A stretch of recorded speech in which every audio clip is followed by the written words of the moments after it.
Doctor साहब, pre mature ejaculation, इसका कोई हल है? पहले तो ये बताएं कि ये है क्या।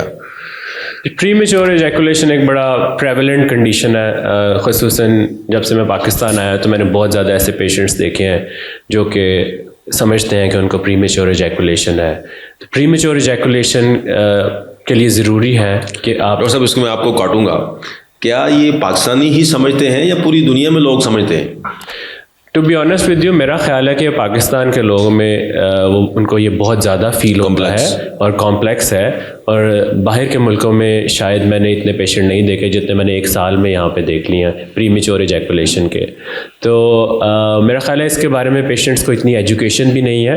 बहरहाल ये एक रियल कंडीशन है, और जवानी की गलत कारियों जिनमें मैस्टरबेशन और आजकल हमारे जो मीडिया पे डिफरेंट वीडियोज़ चलती हैं और बचपन से ही लोग उसमें इन्वॉल्व हो जाते हैं, उनकी वजह से ये बहुत ज़्यादा इम्पैक्ट होता है लोगों के ऊपर। सर, होता क्या है? मैस्टरबेशन का क्या इम्पैक्ट है आपकी प्री मेच्योर इजैकुलेशन पे?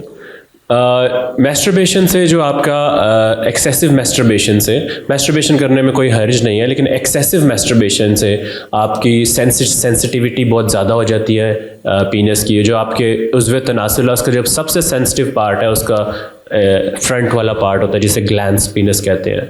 तो ऑब्वियसली जब आप फ्रीक्वेंट मैस्टरबेशन करते हैं तो उसकी वजह से उसकी सेंसिटिविटी इन्हेंस हो जाती है। जब सेंसिटिविटी इतनी इन्हेंस हो जाती है और आप शादी की उम्र को पहुंचते हैं और आपकी शादी होती है, तो आप बहुत जल्दी आपका डिस्चार्ज हो जाता है और आप फिर इस सिचुएशन में चले जाते हैं कि उसको साइकोलॉजिकल स्ट्रेस भी इसमें इन्वॉल्व हो जाती है। एक दफ़ा जो पेशेंट प्री मेच्योर इजैकुलेशन के फेज़ में आ जाता है, फिर वो स्ट्रेस की वजह से उससे निकल भी नहीं पाता। ये भी एक इशू है इसमें। तो डॉक्टर साहब, इसका हल क्या है? अब प्री मेच्योर इजैकुलेशन के लिए पहले तो ये बताएं कि लेवल कितना टाइम हो तो आप कहते हैं कि यार ठीक है, ये इट्स सफिशेंट, ये नॉर्मल है?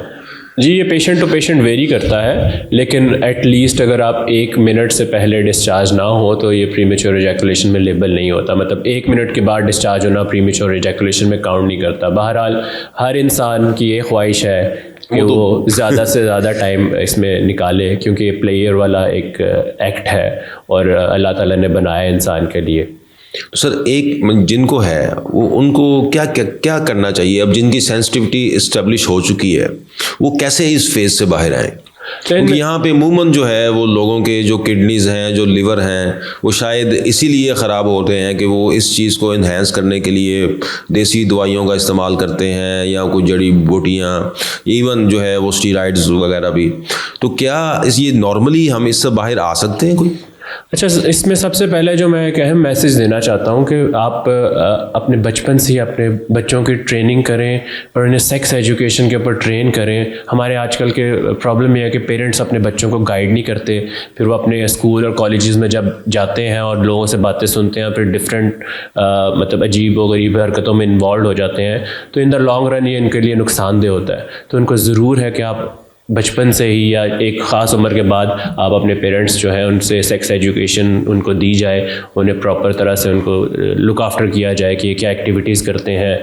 पहले तो ये ज़रूरी है, जो हमारे जनरेशन इसमें इन्वॉल्व नहीं है अभी तक उसके लिए, लेकिन अब जो लोग इसमें हैं इन्वॉल्व और उनका ये प्रॉब्लम है, तो उसके लिए मुख्तलिफ़ तरीका इलाज है। उसमें दवाइयों से लेके आप कुछ लोकल एनेस्थेटिक क्रीम्स होती हैं जो आप यूज़ कर सकते हैं इनको बढ़ाने के लिए। फिर आपके लिए इसमें मेडिकेशंस हैं जो आप यूज़ कर सकते हैं। फिर आपकी साइकोलॉजिकल स्ट्रेस को कम करने वाली मेडिकेशन भी इनको बेहतर कर सकती हैं। इसके अलावा कुछ टेक्निक्स हैं जो कि आप यूज़ कर सकते हैं, जिनमें मुख्तलिफ़ एक्सरसाइजेज़ हैं, जैसे बुकिश टेक्निक्स है, स्टॉप एंड स्टार्ट टेक्निक होती है, उसमें आप ये यूज़ कर सकते हैं और ये आपकी ग्रेजुअली ये बेहतर होता है। अगर आप एक ये क्या टेक्निक है स्टॉप एंड स्टार्ट?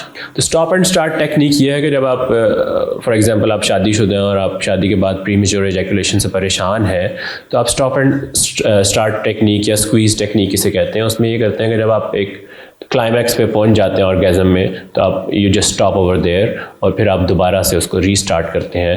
तो जब आप रीस्टार्ट करते हैं तो वो इनिशियल 30 सेकंड्स गुजरने के बाद फिर वो आप एक आधा मिनट और निकाल देते हैं। तो ये ग्रेजुअली आप बिल्ड कर सकते हैं प्री मेच्योर इजैकुलेशन को। ऐसा नहीं है कि आप सोचें कि आज प्रैक्टिस आज मैं प्रीमेच्योर इजैकुलेशन का शिकार हूँ और कल मैं डॉक्टर से दवाई लूँगा और परसों ठीक हो जाऊँगा। तो इट्स अ ग्रेजुअल प्रोसेस, इसीलिए मेरे बहुत इंपॉर्टेंट बात है कि आप इसमें शुरू से इसके लिए एहतियात रखें और अपने बच्चों के लुक आफ्टर करें। और सब इसके अलावा एक तो आप बताया स्टार्ट एंड स्टॉप जो है वो टेक्निक है, इसके अलावा भी कोई है कि आपका कोई पार्टनर हेल्प कर सकता है? जी बिल्कुल ऐसा ही है कि अब ये मेरा ख्याल है, क्योंकि मैं खुद सेक्स एजुकेशन की बात कर रहा हूँ, लेकिन अगर मैं इसमें आपको ओपनली ना बताऊँ तो ये फिर सही बात नहीं होगी।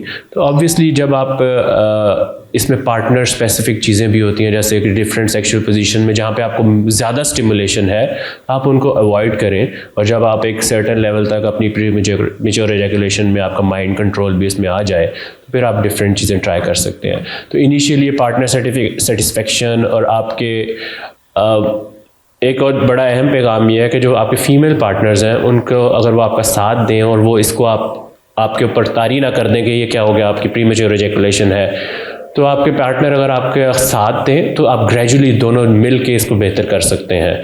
क्योंकि ये साइकोलॉजिकल स्ट्रेस का बायस है मर्द के लिए कि अगर कोई फीमेल उसे कह दे कि आप तो प्रीमेच्योर एजैकुलेशन का प्रॉब्लम है आपको, वो जाहिर भी नहीं करते समटाइम जो है वो लोग। तो डॉक्टर साहब इसकी कोई मेडिसिन भी हैं क्या? मेडिकली भी ये बेहतर हो सकता है? जी बिल्कुल, इनकी मेडिकेशंस अवेलेबल जो कि सेफ भी हों। बिल्कुल इनकी मेडिकेशन अवेलेबल है और आप डिफरेंट मेडिकेशन से इनको थोड़ा सेंसिटिविटी को कंट्रोल कर सकते हैं। जैसे मैंने आपको पहले बताया कि कुछ क्रीम्स भी अवेलेबल हैं जो कि आप यूज़ कर सकते हैं इसकी सेंसिटिविटी को कम करने के लिए। और जब आप एक दफ़ा अपनी प्रीमेच्योर एजैकुलेशन के फेज़ से बाहर आ जाते हैं, ऐसा नहीं है कि आपको सारी ज़िंदगी ये दवाइयाँ इस्तेमाल करनी पड़े। जब आप उस फेज़ से बाहर आ जाते हैं और आपकी सेंसिटिविटी ठीक हो जाती है, आप एक लॉन्ग टर्म रिलेशन में होते हैं अपने पार्टनर के साथ, तो ये ग्रेजुअली इम्प्रूव हो जाता है, लेकिन इनिशियली आपको दवाइयों की ज़रूरत पड़ती है। डॉक्टर साहब इसमें एक तो क्रीम्स हैं या वो आप जो टॉपिकल हैं यूज़ के लिए, जो मेडिसिन देते हैं वो क्या करती है? तो मेडिसिन बेसिकली आपकी स्ट्रेस लेवल्स को कम करती हैं, एक्साइटमेंट लेवल्स को एक लेवल पे रखती हैं और आपके स्ट्रेस को कम जब करती हैं तो ये इवेंचुअली वो इनडायरेक्ट इफेक्ट से आपकी प्रीमेच्योर एजैकुलेशन को भी हेल्प करता है। इसमें और भी चीज़ें इस्तेमाल की जा सकती हैं, जैसे फॉर एग्जांपल अगर आप कॉन्डम्स यूज़ करें तो कॉन्डम्स भी आपकी सेंसिटिविटी को कम करते हैं। तो कोई भी तरीका जो आपकी सेंसिटिविटी को एनहांस करने के बजाय थोड़ा सा कम रखे, वो आपकी टाइमिंग को प्रोलॉन्ग। बेसिकली सारा खेल सेंसिटिविटी का है। बिल्कुल, आपने सेंसिटिविटी को कम करना। जी बहुत शुक्रिया डॉक्टर साहब, थैंक यू वेरी मच।